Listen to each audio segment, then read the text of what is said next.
Abran su Biblia al Evangelio según San Juan en el capítulo 3. Evangelio según San Juan en el capítulo 3, que es en donde seguimos nuestro estudio, capítulo por capítulo, versículo por versículo, a través de la palabra de Dios. Evangelio según San Juan, capítulo 3. Cuando lo encuentren, por favor, digan amén. Qué rápidos, qué bárbaro. Entonces vamos, habiéndolo encontrado ya todos, vamos a orar todos juntos. Les invito a que inclinen sus rostros, cierren sus ojos y oren conmigo, y que cada uno de ustedes le pida al Señor lo que quiere recibir esta mañana de parte de Él a través de su palabra por el poder de su Espíritu. Amén. Bendito Padre Celestial, como tu iglesia nos ponemos en tus manos ahora, Señor, para que a través de las Escrituras tú nos enseñes aquellas verdades que tú sabes y deseas que guardemos en nuestro corazón para no pecar contra ti. Ayúdanos, Señor, a tomar el pasaje que vamos a estudiar, los personajes de los que vamos a hablar. Ayúdanos, Señor, a poder ponerlos en contexto y ayúdanos a poder aprender de ellos las cosas que tú quieres que aprendamos. Nos encomendamos a ti porque sabemos que ninguno de nosotros es suficiente como para pensar que podemos nosotros entender claramente todo. Así es que pedimos que tu Espíritu Santo, que mora en nosotros, hoy ilumine nuestras mentes, toque nuestros corazones y nos ayude a ver lo que tú quieres que veamos. En el nombre glorioso de Cristo Jesús, y la iglesia dice, amén. En el capítulo 3 hemos estado viendo una serie de cosas. Vimos a Nicodemo, un fariseo, ir a hablar con el Señor Jesucristo, para preguntarle básicamente que qué es lo que el hombre tenía que hacer para poder entrar en el reino de los cielos. El Señor Jesucristo es muy claro, muy conciso, y básicamente lo que le dice es que para que alguien pueda entrar en el reino de los cielos tiene que nacer de nuevo. No hay otra manera de hacerlo, tiene que nacer de nuevo. Nicodemo, no entendiendo lo que el Señor Jesucristo le estaba diciendo, le pregunta cómo hacerlo, y pudimos ver que la única manera de nacer de nuevo es por fe.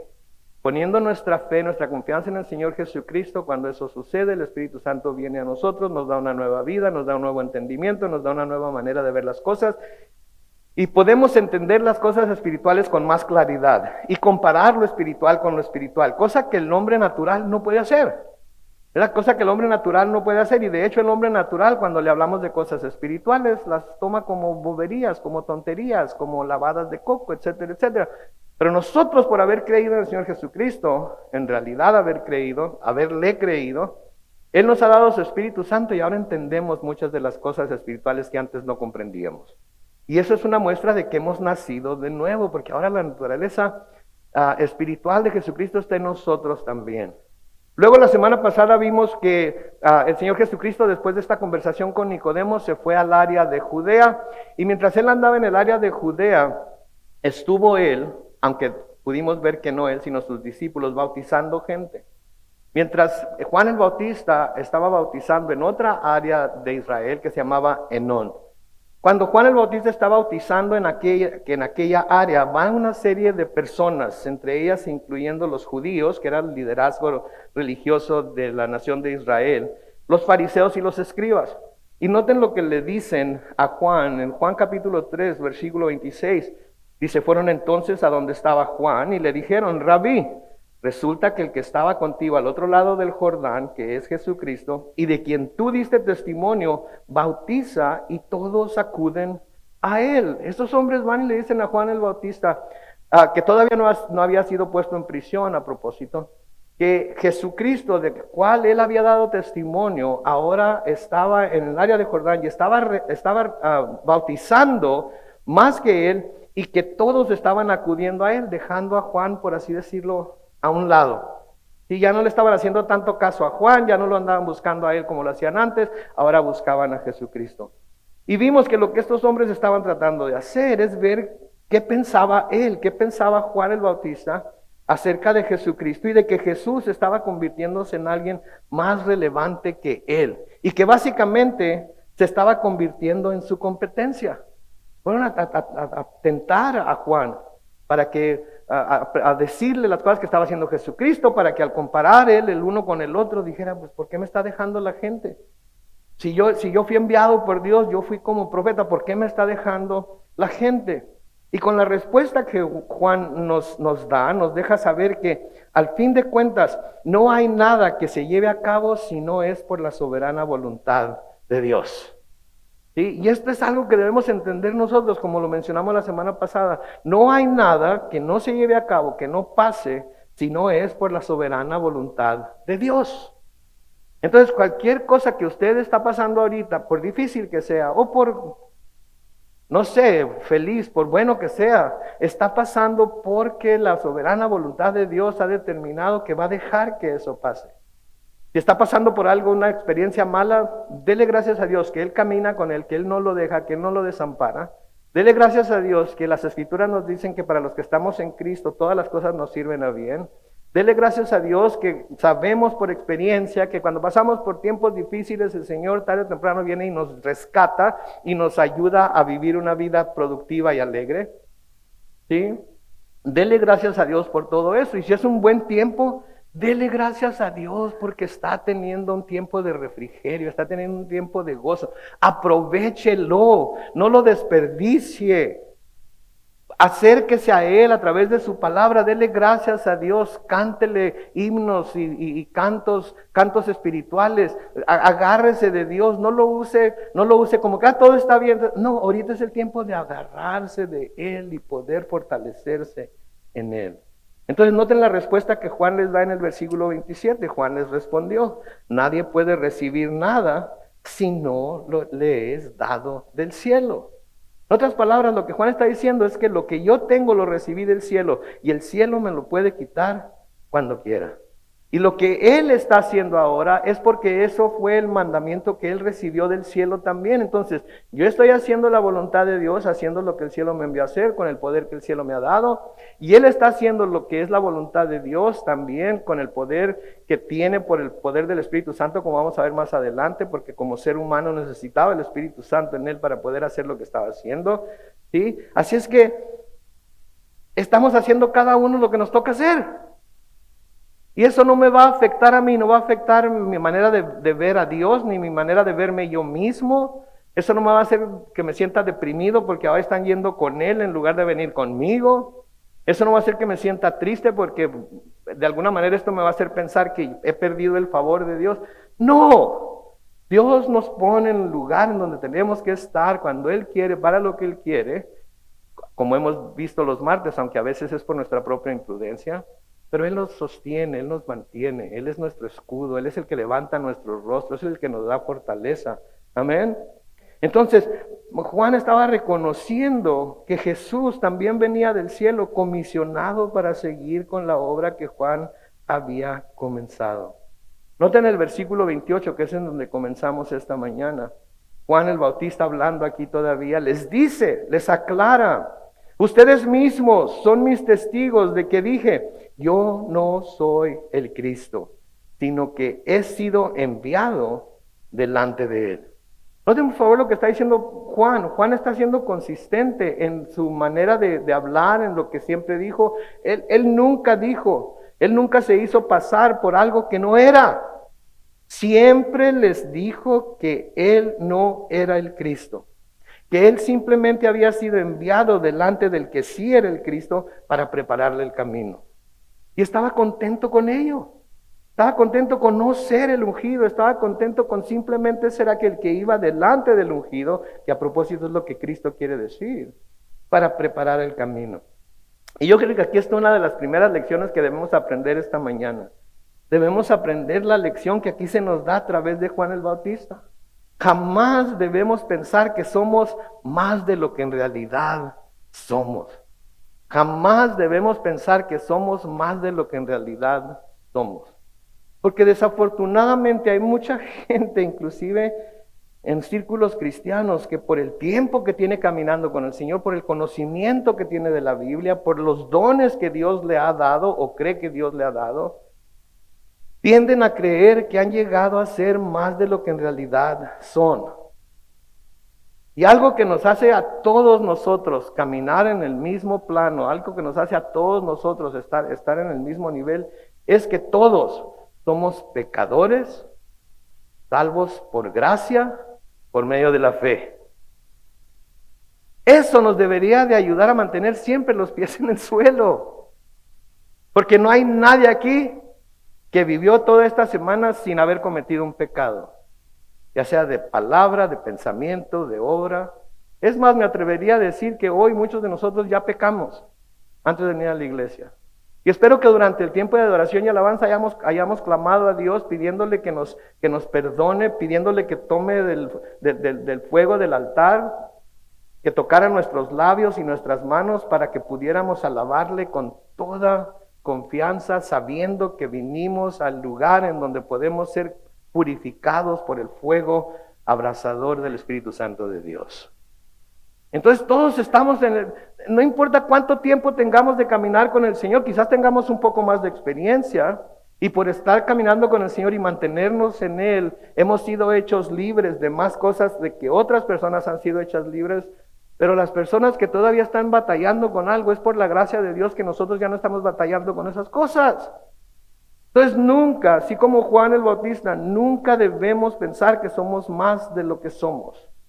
Porque en realidad todos somos pecadores salvos por gracia. Nos arrepentimos, reconocimos nuestro pecado, nos arrepentimos, por su gracia nos salvó porque pusimos nuestra fe en Él. Y al convertirnos en ese tipo de pecadores, pero siempre pecadores, nos convertimos también en siervos de Dios. Es lo que debemos de ser todos. Todos debemos de ser siervos de Dios.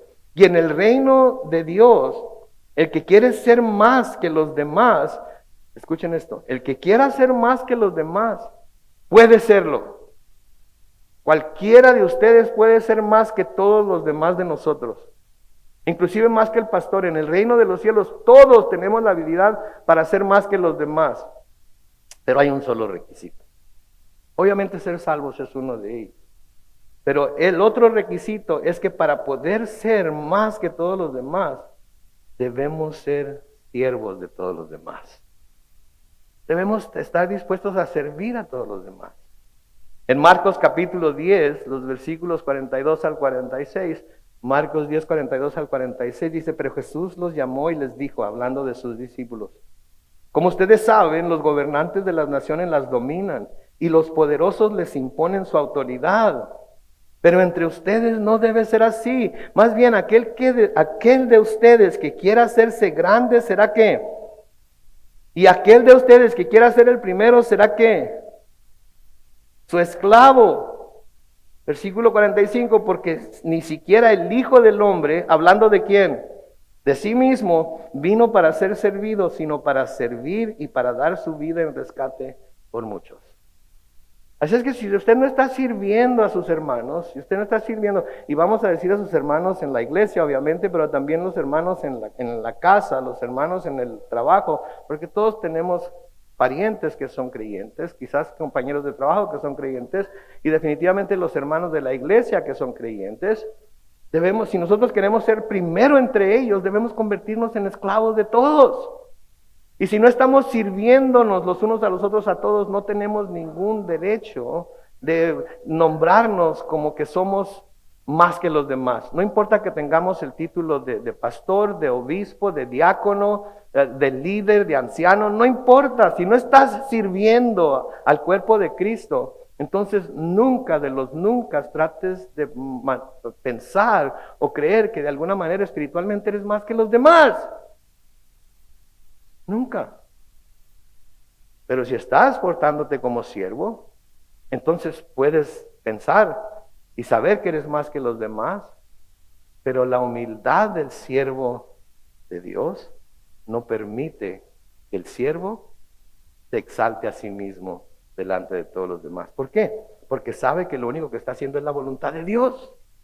Y la está haciendo por el poder del Espíritu Santo de Dios, no por algún poder que él o ella tenga en sí mismo. Entonces eso nos debe mantener en humildad siempre.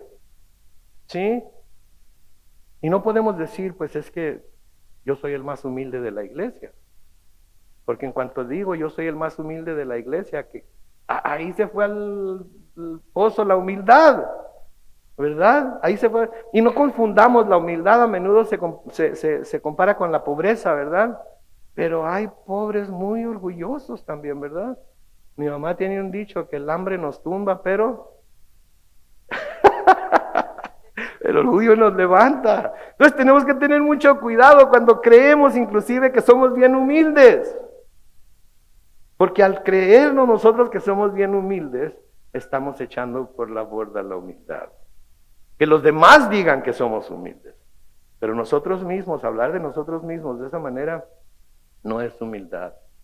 Noten lo que dice Proverbios capítulo 25 y el versículo 27. Proverbios 25, versículo 27. No conviene comer mucha miel, ni tampoco procurar la propia gloria. No conviene comer mucha miel, ni tampoco procurar la propia gloria. Cuando procuramos exaltar nuestra propia gloria, estamos poniéndonos por encima de todo mundo. ¿Sí? Estamos poniéndonos, inclusive a veces nos estamos poniendo hasta en el lugar del Espíritu Santo, en el lugar de Dios mismo, porque creemos que nosotros tenemos la habilidad para corregir a todo mundo, para criticar a todo mundo, para comernos a todo mundo. Y la mera verdad que la crítica debe comenzar ¿con quién? Conmigo mismo. Conmigo mismo. Otro dicho de mi mamá, qué bárbaro, mi mamá qué sabia se ha vuelto en estos últimos años que me he hecho más viejo yo, que si apuntamos con un dedo, cuando menos estos tres, ¿a quién le están apuntando? A mí mismo. Entonces tengo que comenzar con la autocrítica y nunca buscar criticar a los demás. Ay Dios. Ok, ¿quién se está manifestando? Ay Dios. Okay. Entonces no conviene comer mucha miel ni tampoco procurar la propia gloria. En Romanos capítulo 12 y el versículo 23, Romanos 12:3, noten lo que dice. Romanos 12:3. Por la gracia que me es dada, digo a cada uno de ustedes que no tenga más alto concepto de sí que el que debe tener, sino que piense de sí como con sensatez, según la medida de fe que Dios repartió a cada uno. Según la medida de fe que Dios nos ha dado a cada uno. Con esa medida de fe debemos nosotros de pensar en nosotros mismos. ¿Sí? Debemos de examinarnos nosotros mismos. ¿Verdad? Sabemos que las Escrituras dicen que por nuestro fruto van a saber la gente que somos cristianos, ¿verdad? Bueno, pues entonces la mayor preocupación que debemos tener es acerca del fruto que nosotros estamos produciendo y no el fruto que los demás están produciendo. Pero parece ser que a menudo hay gente que siente que alguien lo hizo inspector de fruto de todos los demás, menos de sí mismo. Y anda buscando buen fruto en todos. Y quiere identificar el buen fruto de todo mundo, pero no se está mirando de nuevo a sí mismo. ¿Verdad? Y creo de nuevo que este encuentro con Juan el Bautista, esta manera de expresarse de Juan el Bautista, nos muestra la humildad que él tuvo. Ahora quiero que piensen en otra cosa más. Jesucristo hizo un comentario muy importante acerca de Juan el Bautista. ¿Se acuerdan cuál es? ¿Quieren saber cuál es? En Mateo capítulo 11 y el versículo 11. Noten lo que dice ahí. Jesucristo hablando aquí. De cierto les digo que entre los que nacen de mujer, ¿quiénes nacen de mujer? Todos. Entre los que nacen de mujer no ha surgido nadie mayor que ¿qué? Que Juan el Bautista. Aún así, el más pequeño en el reino de los cielos es mayor que él. Piensen en eso un momento. Piensen en eso un momento. Porque dice, de todos los que han nacido de mujer, no ha surgido nadie mayor que Juan el Bautista. Y si todos han nacido de mujer, ¿incluyendo a quién? Incluyendo a Jesús. Si todos han nacido de mujer, entonces no ha surgido nadie mayor que Juan el Bautista. ¿Ni tú, Señor? ¿Ustedes qué creen? No voy a decir ya nada hasta que alguien me diga. Entonces, ¿él es mayor que Juan el Bautista? Porque él mismo está diciendo que de los que nacen de mujer no ha surgido nadie mayor que Juan el Bautista. Entonces está incluyendo él, porque él también nació de mujer, ¿no es cierto? Ok, díganme qué es lo que quiere decir el Señor Jesucristo aquí. Obviamente.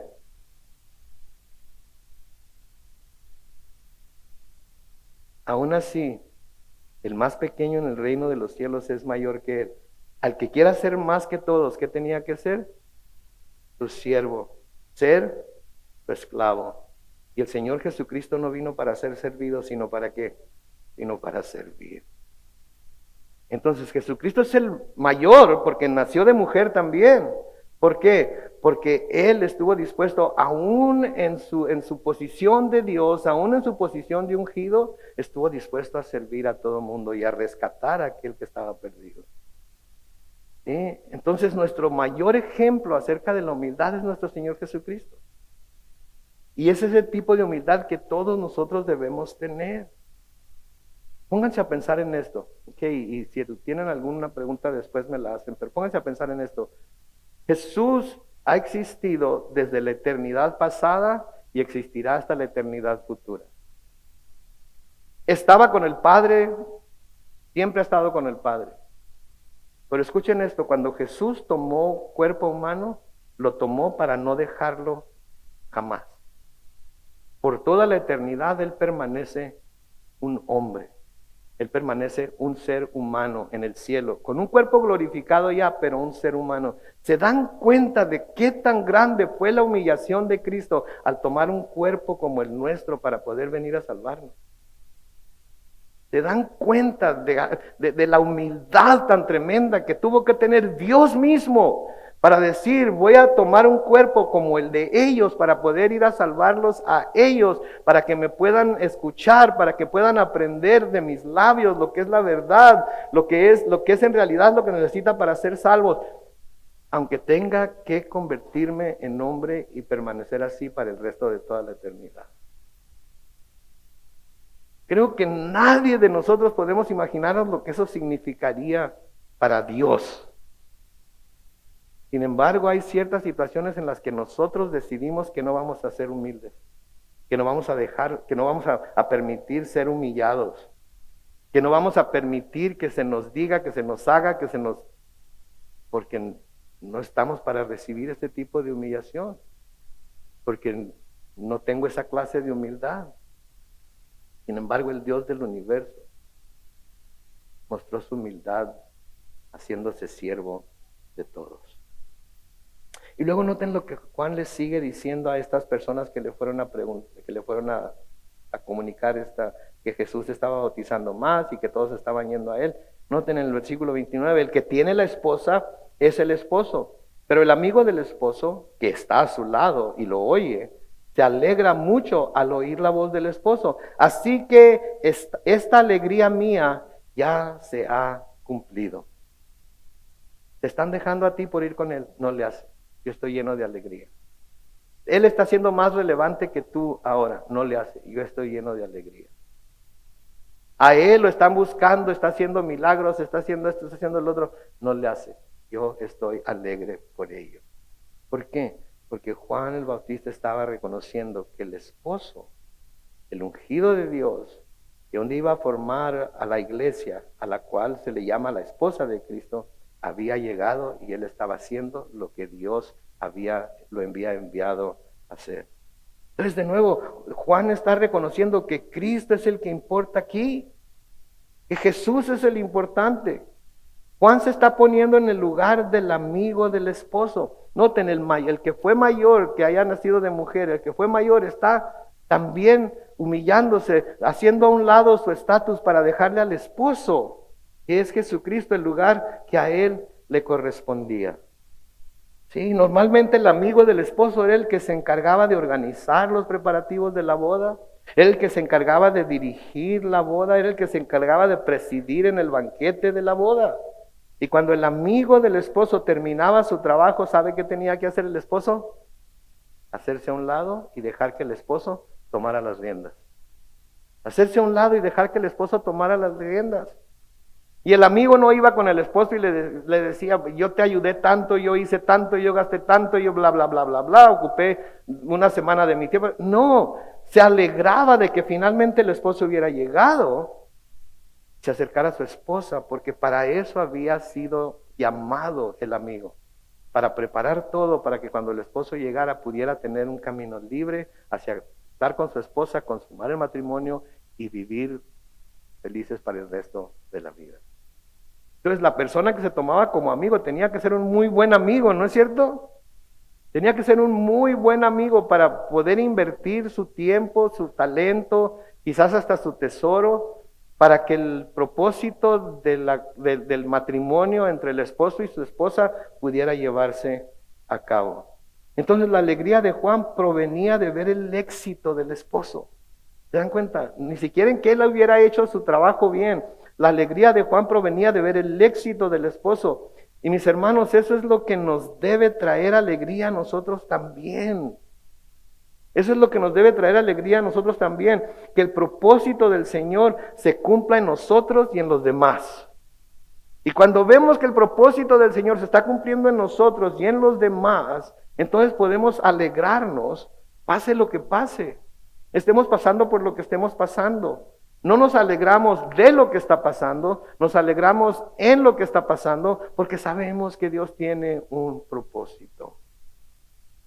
Aunque la píldora no sea más fácil de pasar, como se dice, de todas maneras la pasamos porque sabemos que Dios está en ello y que todo va a servir para bien, que todo va a servir para bien. Entonces nuestra alegría debe ser el resultado de que el propósito del Señor se cumpla en nosotros y en los demás. Juan estaba satisfecho con su posición en la vida. Juan estaba satisfecho con lo que le había tocado hacer. Pregunta para nosotros, ¿estamos satisfechos con lo que nos ha tocado hacer? ¿O siempre estamos ambicionando más? ¿Siempre estamos queriendo más? ¿Siempre estamos buscando tener lo mejor, lo más grande, lo más... Mis hermanos, no tienen nada de malo cuando todo eso está dentro de la voluntad de Dios y sabemos que es la voluntad de Dios. Pero cuando lo estamos persiguiendo, a pesar de todo el daño que puede causar en nuestra familia, a pesar de todo el daño que puede causar en mi propia vida, entonces estamos haciendo algo que no deberíamos estar haciendo. Y más, más, cuando nuestra familia está constantemente diciéndonos que no deberíamos de buscar tanto esas cosas que tanto nos llenan de afán, que tanto nos llenan de deseo y de ansiedad, en lugar de buscar a Dios. Porque no hay nada más importante para el hombre que buscar a Dios y estar contentos. Juan entonces se contentaba, estaba satisfecho con su posición en la vida. Se contentaba con ser esa voz que clamaba en el desierto, de la cual nos habla Isaías. De lo mismo que él mismo lo dijo, lo vimos cuando estudiamos Juan en el capítulo 1 y el versículo 3. Juan mismo dijo, yo soy la voz que clama en el desierto. La voz de aquel que venía a enderezar el camino del Señor, como lo había profetizado Isaías. Él estaba contento. No quería tener un edificio más grande en donde cupiera más gente. Él simplemente estaba contento con lo que Dios le daba. Y mis hermanos, nosotros estamos orando y ayunando los jueves para que el Señor nos provea un edificio, ¿verdad? Vamos a orar y ayunar pidiéndole a Dios que nos provea un edificio, pero que sea el edificio que Él quiere. ¿Okay? Que Él quiere. Y no uno que nosotros andemos buscando, que después andemos apurados ahí por pagar la renta, que después andemos apurados ahí porque no nos alcanza para esto, para el otro. Debemos de esperar a que el Señor nos dé el edificio que Él quiere. Amén. Para los que somos cristianos aquí esta mañana, sabemos que lo que más gozo ha traído a nuestra vida, o espero que lo que más gozo ha traído a nuestra vida, es el haber reconocido a Jesús por lo que en realidad es. Nuestro esposo. Porque nosotros somos la iglesia. Y si nosotros somos la iglesia, somos la esposa de Cristo y Él es nuestro esposo. Y cuando nos dimos cuenta de eso, creo que eso es lo que ha traído mayor alegría a nuestra vida. El saber que somos salvos, el saber que nuestra vida está segura en sus manos, el saber que en el momento que cerremos los ojos aquí en la tierra, los vamos a abrir en su presencia en el cielo. ¿Sí? Y al reconocer esta verdad, nos sometemos a Él por ser parte de la iglesia que es su esposa. Y ahí está en realidad la verdadera felicidad, en vivir sometidos a lo que el Señor Jesucristo, nuestro esposo como iglesia, nos ha dejado escrito en su palabra para que lo sigamos de acuerdo a lo que Él dijo. No de acuerdo a las opiniones de los hombres, no de acuerdo a la interpretación de que alguno tenga de algún versículo por aquí, por allá y por el otro lado, sino lo que el Señor dice en la palabra, en toda la palabra, acerca del tema que estemos tratando. Y si no lo hemos buscado a través de todas las escrituras, ¿sí?, para entenderlo bien, no tenemos ningún derecho de tratar de imponerlo sobre los demás. Porque si Él es el esposo, tenemos que seguir lo que Él nos dice. Ya, porque ¿qué les dice Pablo a las mujeres? Que estén sujetas a su marido como la iglesia a Cristo. Entonces, hermanos, varones, que somos parte de la iglesia, somos parte de la esposa de Cristo. Entonces, sujetémonos a nuestro marido y hagamos lo que Él nos dice a nosotros que hagamos para poder entonces cosechar el fruto de someternos a Él. Hermanas, igualmente, tenemos que hacer lo que el Señor nos dice en su palabra para que podamos cosechar el fruto de lo que esa palabra promete. Y tenemos que ser la buena tierra en donde cae la semilla de la palabra y produce al 30, al 60 y al 100 por uno. Y no voy a decir lo que pensé porque no tiene caso. Entonces así Juan, al darse cuenta de que el esposo estaba presente, se alegró por ello y estuvo dispuesto a menguar él y dejar que Jesucristo creciera. Noten en el versículo 30, es necesario que Él crezca y que yo decrezca.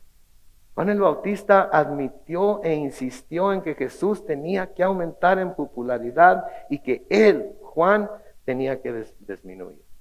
Nosotros también de la misma manera tenemos que admitir e insistir que Jesucristo tiene que crecer en nuestra vida.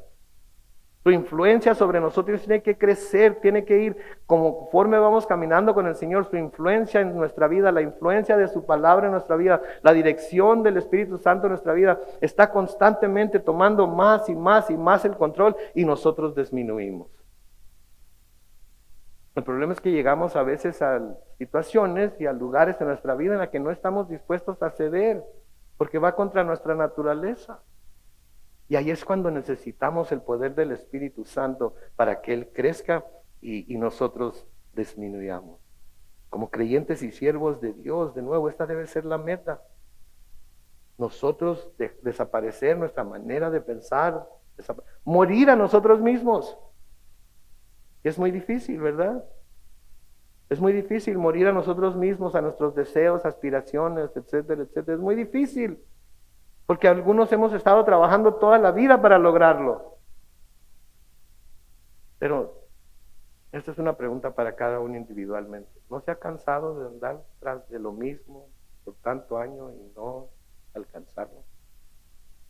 ¿Se ve más cerca de aquello a lo que puso su mira a llegar?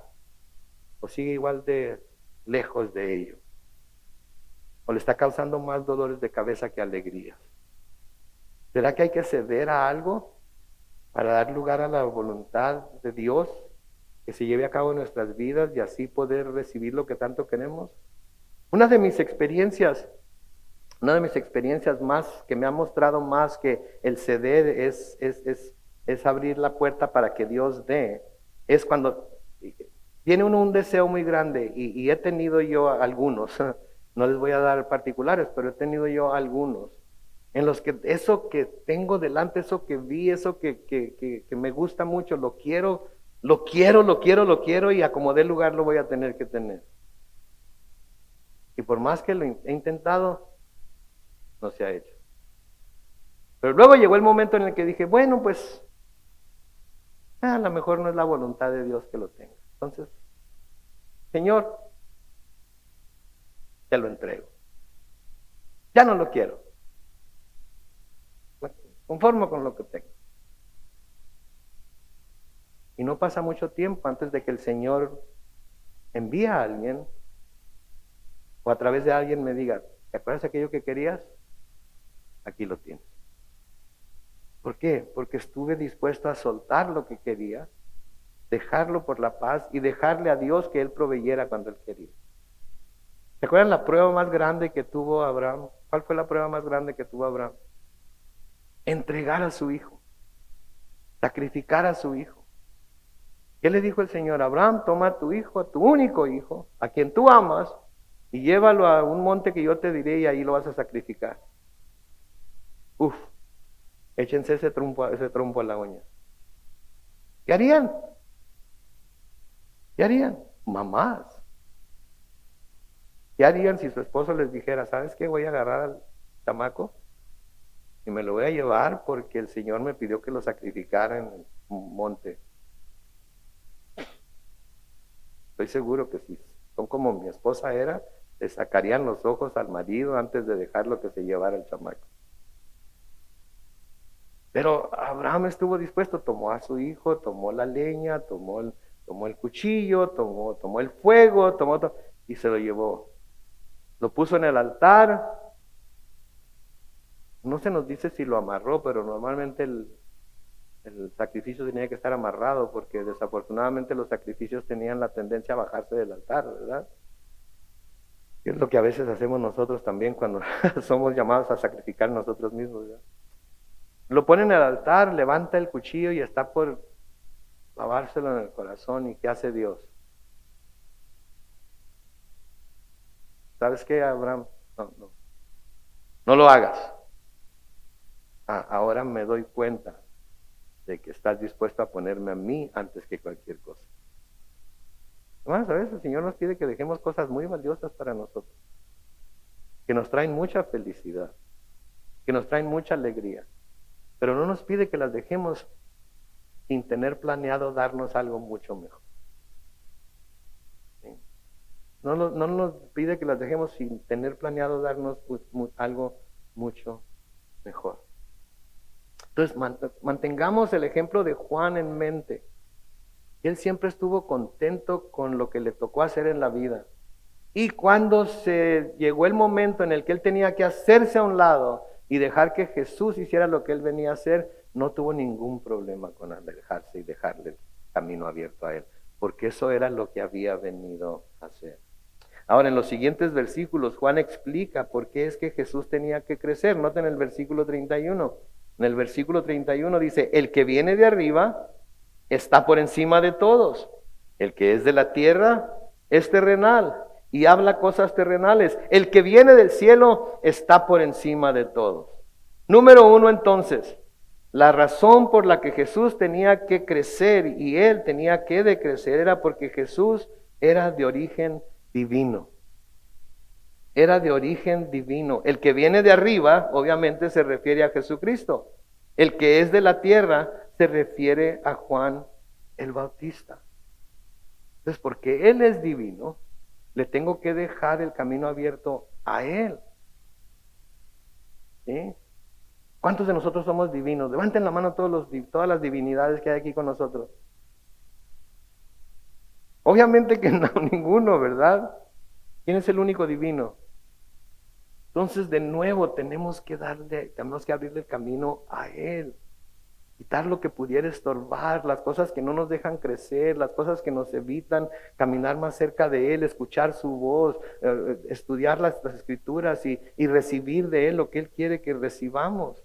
Juan está enfatizando aquí que por su origen terrenal, Él tenía limitaciones en cuanto a lo que podía hacer. Él tenía limitaciones en cuanto a lo que podía hacer. Otra enseñanza para nosotros, todos tenemos limitaciones en cuanto a lo que podemos hacer. El único que tiene poder ilimitado es ¿quién? Nuestro Señor. Y esa es otra razón por la que no podemos pensar más de nosotros mismos de lo que debemos, porque todos tenemos ciertas limitaciones. Llegamos al punto en el que ya no podemos hacer nada y tenemos que dejar que Él haga lo que va a hacer.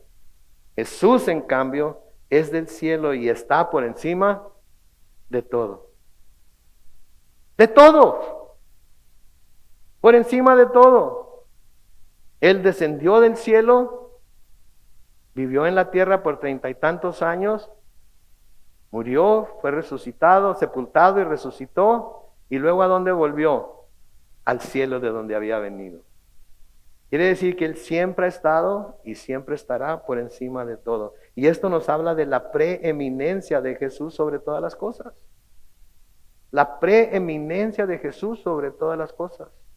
Pablo les escribe esto a los colosenses en Colosenses 1, comenzando con el versículo 17. Les dice, Él, hablando de Jesús, existía ya antes de todas las cosas.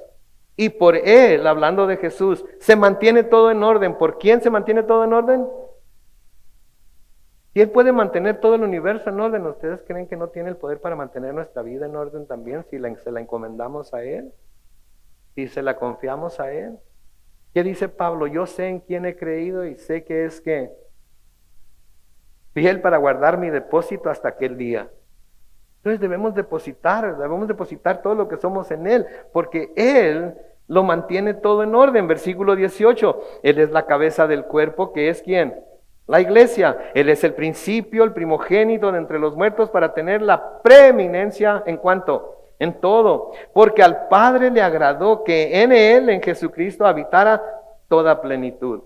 Y por medio de Él, de Jesucristo, reconciliar consigo todas las cosas, tanto las que están en la tierra como las que están en los cielos, haciendo la paz mediante la sangre de su cruz.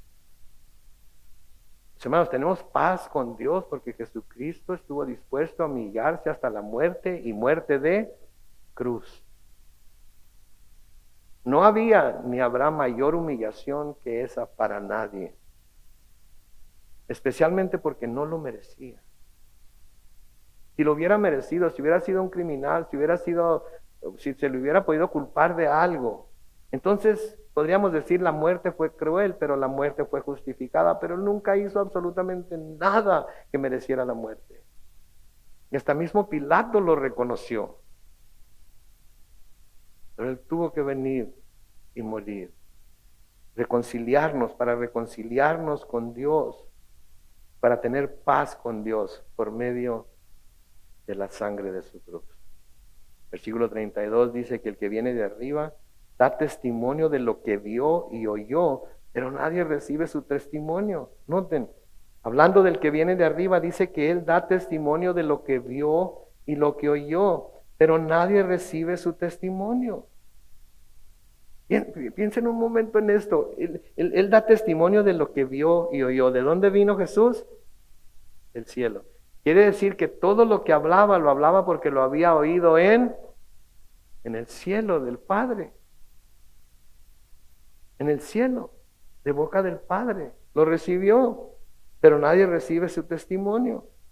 Y lo que Jesús habló, como ya dijimos, lo oyó en el cielo, directamente del Padre, pero aún así nadie recibía y muchos aún no reciben su testimonio.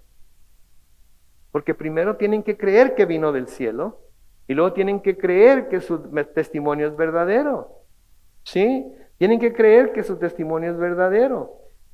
Busquen en su Biblia Juan capítulo 12, unas páginas hacia la derecha o un scroll hacia arriba, en Juan capítulo 12.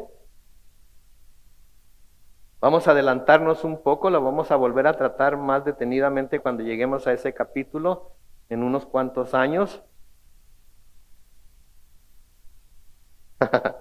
Juan capítulo 12, los versículos 47 al 50, noten lo que dicen, recuerden que estoy leyendo de la Biblia Reina Valera contemporánea. Al que oye mis palabras y no las obedece, no lo juzgo, porque no he venido a juzgar al mundo, sino a salvar al mundo. El que me rechaza y no recibe mis palabras, tiene quien lo juzgue, y es la palabra que he hablado. Ella los juzgará en el día final. Porque yo no he hablado por mi propia cuenta.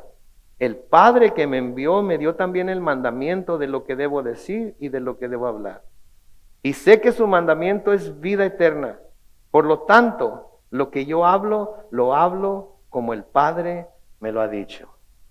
Entonces, toda palabra que sale de la boca de Jesucristo es palabra directamente del Padre.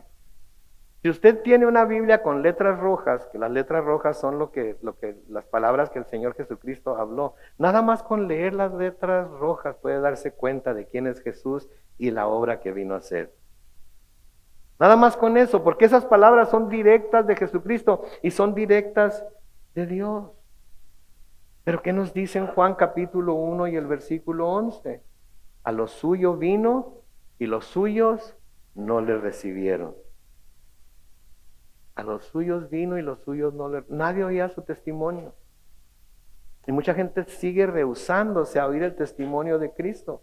Pero noten, en el versículo 33, el que acepta su testimonio confirma que Dios es veraz.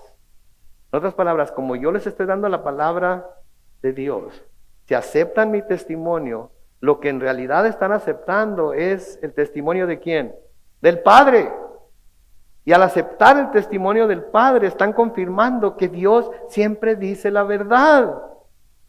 ¿Sí? Entonces el que recibe o cree el testimonio de Cristo, simple y sencillamente está diciendo que está de acuerdo con Dios acerca de la necesidad que tiene el ser humano de ser salvo del pecado, y se arrepiente de su pecado y se vuelve a Dios.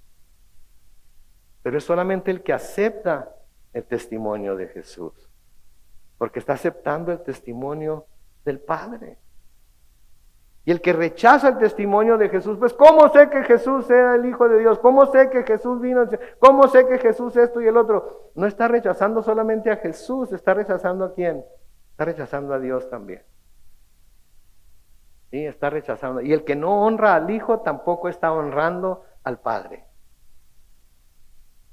¿Ok? En primera de Juan, capítulo 5, comenzando con el versículo 10, dice, el que cree en el Hijo de Dios tiene el testimonio en sí mismo. Luego noten la siguiente frase, el que no cree, no en Dios, sino el que no cree a Dios, lo ha hecho mentiroso, porque no ha creído el testimonio que Dios ha presentado acerca de su Hijo. Y este es el testimonio, que Dios nos ha dado vida eterna, y esta vida está en su Hijo. El que tiene al Hijo, tiene la vida. El que no tiene al Hijo de Dios, no tiene la vida. El que cree a Dios, el que no cree a Dios, lo ha hecho mentiroso. Yo no creo nada de eso, de que todos somos pecadores y estamos destituidos de la gloria de Dios, yo soy buena persona. ¿Se da cuenta de lo que está diciendo? Está diciendo que no le cree a Dios. Le está llamando mentiroso a Dios. Y la razón por la que le puede llamar mentiroso a Dios es porque no conoce a Dios. Y el Dios que conoce no es el Dios de la Biblia, porque el Dios de la Biblia no puede mentir. No puede mentir, va contra su naturaleza mentir. Todo lo que sale de su boca ha sido y siempre será la verdad. Y la manifestó a través de la boca de su Hijo Jesucristo. Y si no creemos lo que Jesucristo dice, entonces no le estamos creyendo a Dios y le estamos diciendo que es un mentiroso. ¿Sabes qué, Dios? Yo no te necesito. Yo soy buena persona. Yo nunca he matado a nadie. Yo nunca he cometido adulterio. Yo nunca he robado. Yo nunca. Cuando sabemos, otro dicho de mi mamá, Carlos Manuel, me lo decía tantas veces. Ay, mamá, qué bárbaro, te estoy viendo.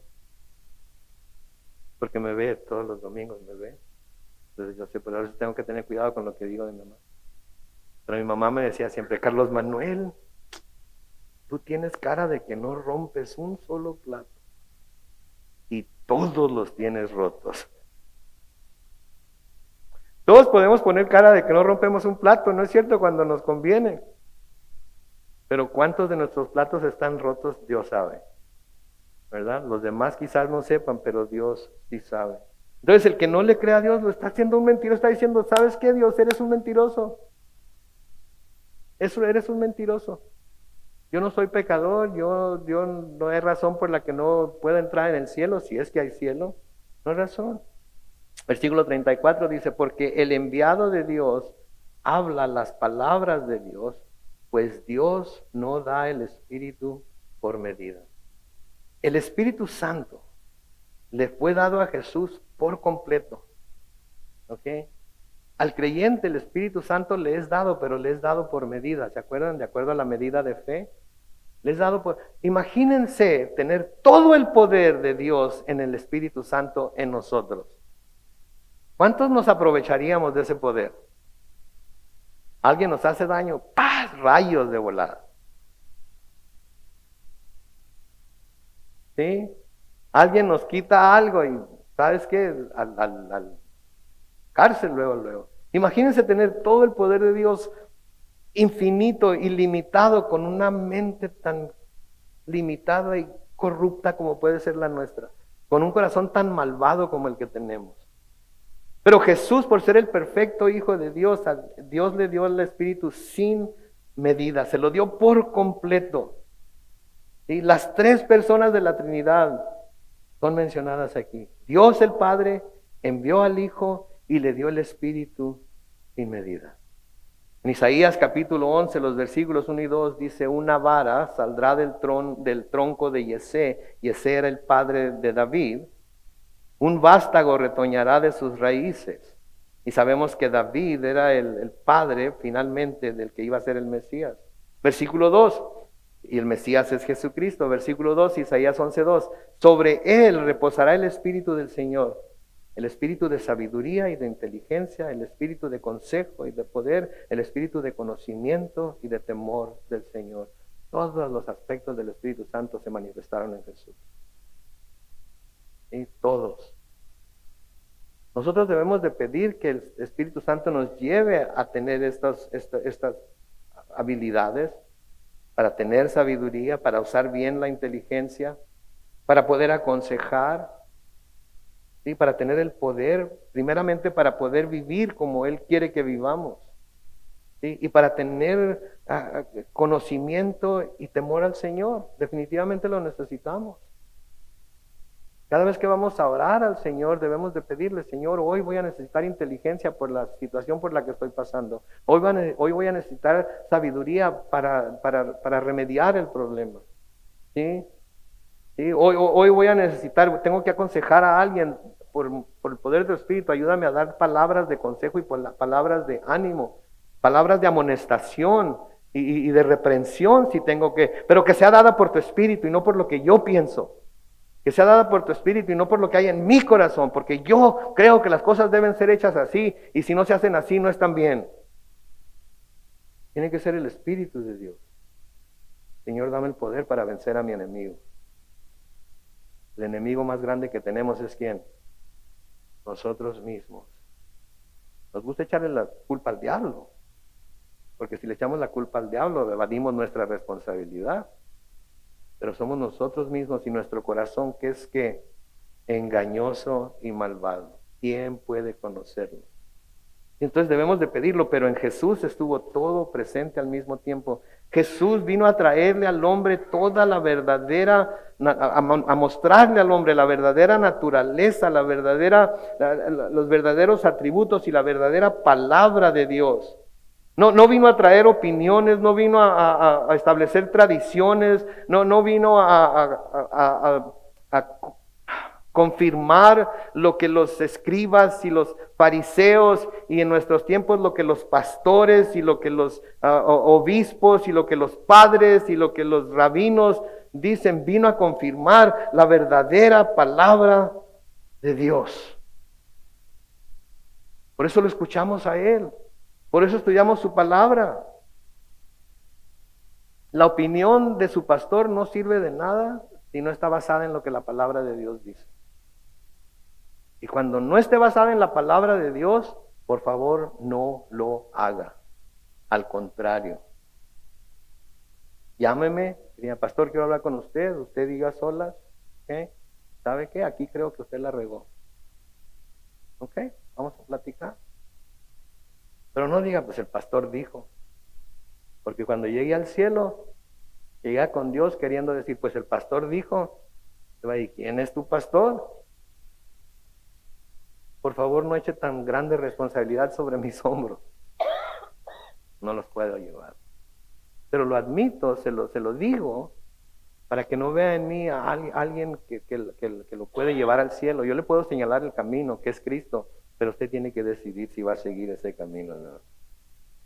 Y entonces, por medio de Cristo, el Señor envía su Espíritu a todo aquel que se lo pida también. En Lucas capítulo 11, los versículos 9 al 13, Lucas capítulo 11, versículos 9 al 13, noten lo que dice. Así que pidan y se les dará, Busquen y encontrarán, llamen y se les abrirá. Porque todo aquel que pide, ¿qué pasa? Recibe. Y el que busca, encuentra. Y el que llama, se le abre. Versículo 11. ¿Quién de ustedes, si su hijo le pide pan, le da una piedra? Obviamente que nadie. Y si le pide un pescado, en lugar de pescado le da una serpiente. O si le pide un huevo, le da un escorpión. Ahorita con el precio de los huevos, quién sabe, ¿verdad? Pero normal. Pero ya ven, ¿por qué no? Ya ven. Ok, Señor, perdóname. Ok. Versículo 13. Pues si ustedes, que son malos, saben dar cosas buenas a sus hijos, ¿cuánto más el Padre Celestial dará el Espíritu Santo a quienes se lo pidan? Y diariamente al despertar debemos decirle, Señor, lléname de nuevo con tu Espíritu Santo, para poder enfrentar los retos de hoy, dirigida por tu Espíritu y no por mi propio corazón, por mi propio entendimiento, por mi propia manera de ver las cosas. No tienen que contestar, pero si somos honestos, ¿cuántos de nosotros nos levantamos y eso es lo primero que pedimos todo el tiempo? O durante el día. Digo, ustedes piensen ahí. Versículo 35 dice, el Padre ama al Hijo y ha puesto en sus manos, noten, todas las cosas. Dios el Padre no solo le dio a Jesús en su humanidad el Espíritu Santo, sino que también le dio todas las cosas, incluyendo la autoridad para dar vida y para juzgar. La frase ha puesto en su mano significa la autoridad del Hijo sobre el uso de todas las cosas. En Mateo 11:27, Jesús hablando aquí, dice, el Padre me ha entregado todas las cosas y nadie conoce al Hijo sino el Padre, ni nadie conoce al Padre sino el Hijo, y noten, y aquel a quien el Hijo lo quiera revelar. Aquel a quien el Hijo lo quiera revelar. Padre, Jesús, Señor, muéstranos al Padre. ¿Y qué le dice? Tanto tiempo he estado con ustedes y todavía no me conocen. Entonces, si queremos conocer al Padre, tenemos que conocer al Hijo. ¿Y cuál es la forma que nos ha dejado el Hijo para que lo conozcamos íntimamente? La palabra de Dios. Porque la palabra que Él nos da es la misma palabra de Dios. ¿Sí? Es la misma palabra de Dios. Versículo 36 dice, el que cree en el Hijo tiene vida eterna, pero el que se niega a creer en el Hijo no verá la vida, sino que la ira de Dios recae sobre él. Un par de cosas aquí. Noten que la palabra tiene, ¿está en qué tiempo? Presente. O sea que el que cree ya tiene vida eterna. Ya tenemos vida eterna, y la vida eterna no es no morir. La vida eterna es saber que cuando morimos aquí en la tierra, si es que nos toca morir, vamos a despertar inmediatamente en la presencia de Dios. Pero el que no cree también tiene vida eterna. La única diferencia entre la vida de ellos y la vida de nosotros es que nosotros despertamos en la presencia de Dios y ellos despiertan ¿en dónde? En el infierno. Dígalo. No tengan miedo porque es la verdad. Y les tenemos que advertir que ese es su fin si no vienen a Jesús.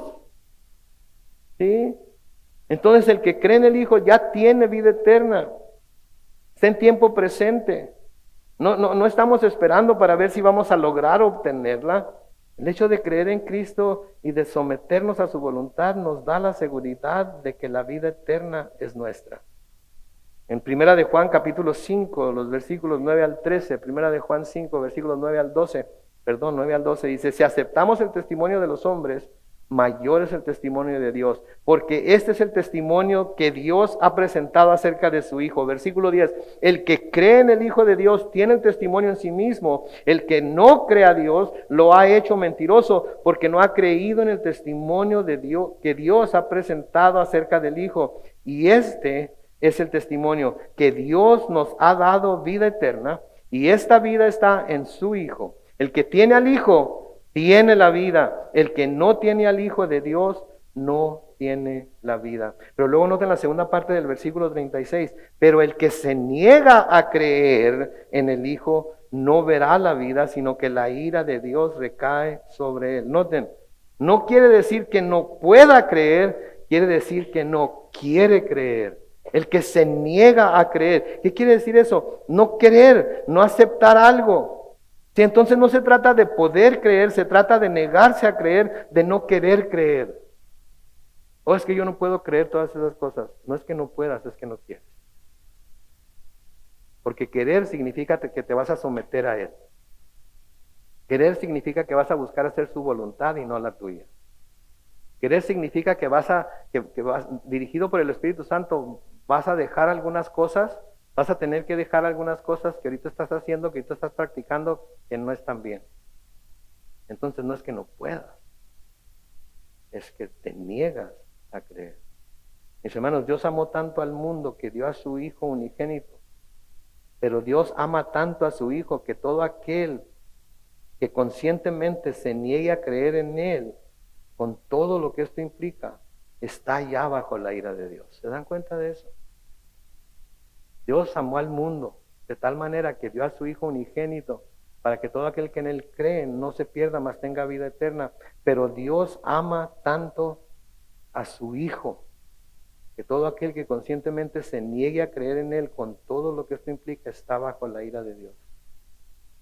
Por último, mientras el grupo de alabanza pasa al frente, solo hay una forma en que el hombre se pueda librar de esa ira. Solo hay una forma en la que el hombre se pueda librar de esa ira, y esta es doblando la rodilla delante de Cristo y creyéndole a Él y creyendo en Él. No hay otra manera. No hay otra manera. Tenemos que arrepentirnos de nuestro pecado y creer en Él. Tenemos que rendirnos delante de Él. Porque mientras no lo hagamos, no podremos esperar ser perdonados y no podemos esperar ser salvos. Porque Él es la única forma, Él es el único camino. Yo soy el camino, la verdad y la vida, y nadie viene al Padre si no es por mí. Porque no hay otro nombre dado a los hombres debajo del cielo por medio del cual puedan ser salvos, excepto Jesucristo, hombre. Él es el único. Y ustedes y yo sabemos que cuando nos confesamos delante de Dios y nos arrepentimos de nuestro pecado, una gran carga se cae de nuestros hombros. Noten lo que David escribió en el Salmo 32, los versículos 1 al 5. Dichoso aquel cuyo pecado es perdonado y cuya maldad queda absuelta. Dichoso aquel a quien el Señor ya no acusa de impiedad y en el que no hay engaño. Si estamos en esa posición, debemos de ser dichosos todos. Debemos ser alegres, debemos estar llenos de alegría y de gozo todos. Sí, pase lo que pase, esté pasando lo que esté pasando. Luego noten el versículo 3. Mientras callé, mis huesos envejecieron, pues todo el día me quejaba. De día y de noche me hiciste padecer, mi lozanía se volvió aridez de verano. Versículo 5, noten. Te confesé mi pecado, no oculté mi maldad. Me dije, confesaré al Señor mi rebeldía. ¿Y qué pasó? Tú perdonaste la maldad de mi pecado. Si confesamos, ¿qué pasa? Él es fiel y justo para perdonarnos. Pero tenemos que venir a Él y confesarnos. Y espero que todos los que estamos aquí hayamos hecho eso ya. Y hayamos decidido recibir a Jesucristo como nuestro Señor y Salvador y poner nuestra fe y esperanza en Él. Y si ya lo hemos hecho, pero como todos solemos hacer, hemos caído, hemos cometido alguna falta que no nos deje estar en paz con Dios, lo único que tenemos que hacer es confesárselo a Él. Y Él nos perdona. Debemos pedirle que nos lave con hisopo, como dice David en Salmo 51. Que nos lave con hisopo, que devuelva a nuestro corazón el gozo de nuestra salvación. ¿Se acuerdan el gozo que sintieron cuando recién fueron salvos y salvas? Que Dios vuelva ese gozo a nuestro corazón, para que podamos todos gozarnos en la verdad de la persona de Jesucristo. Amén. Oremos. Bendito Padre Celestial, te damos tantas gracias, oh Dios, por tu palabra.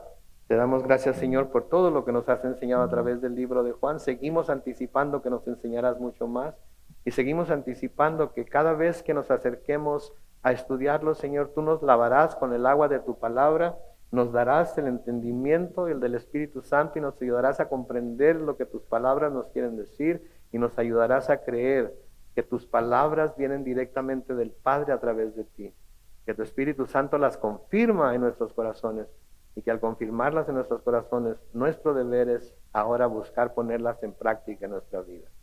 Señor, pongo a todos mis hermanos y hermanas aquí presentes y los que nos estén viendo por las redes sociales, Señor, en tus manos. Te pido que los bendigas, que los guardes, que los protejas, que los sigas guiando y les des ese gozo que solo puede venir cuando estamos completamente rendidos ante tu Hijo Jesucristo, aquel que pagó en la cruz por nosotros para que ahora nosotros podamos tener la seguridad de que tenemos vida eterna. Te alabamos, te adoramos en todo y lo hacemos en el glorioso nombre de Cristo Jesús. Y la iglesia dice, amén y amén.